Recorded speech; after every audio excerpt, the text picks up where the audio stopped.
بسم اللہ الرحمن الرحیم۔ دنیا کی 5000 سالہ تاریخ میں ایک بھی قوم ایسی نہیں جس نے کسی دوسری زبان میں ترقی کی ہو۔ دنیا کا جدید ترین ملک اسرائیل میں کسی کو انگریزی نہیں آتی۔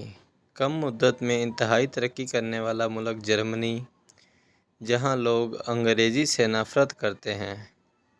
دنیائے اسلام کا ترقی یافتہ ملک ترکی، جہاں استاد سے لے کر آرمی چیف اور سائنسدان سے لے کر چیف جسٹس تک سارا نظام ترک زبان میں ہے۔ چین میں کوئی سرکاری یا نجی عہدیدار انگریزی زبان بولتا نظر نہیں آئے گا۔ ایران کے تمام سرکاری نظام فارسی میں ترتیب دیے گئے ہیں۔ یہاں ہر سال نوبل انعام کے لیے کوئی نہ کوئی نامزد ہوتا ہے۔ پتہ نہیں کس نے ہمارے دماغ میں بٹھا دیا کہ ہم انگریزی کے بغیر ترقی نہیں کر سکتے۔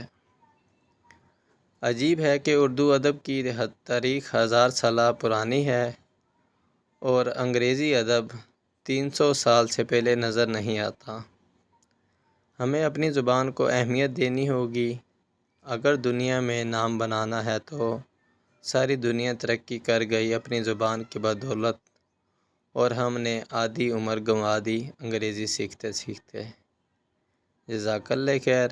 ویڈیو اچھی لگی ہو تو چینل کو لائک اور سبسکرائب ضرور کیجیے گا۔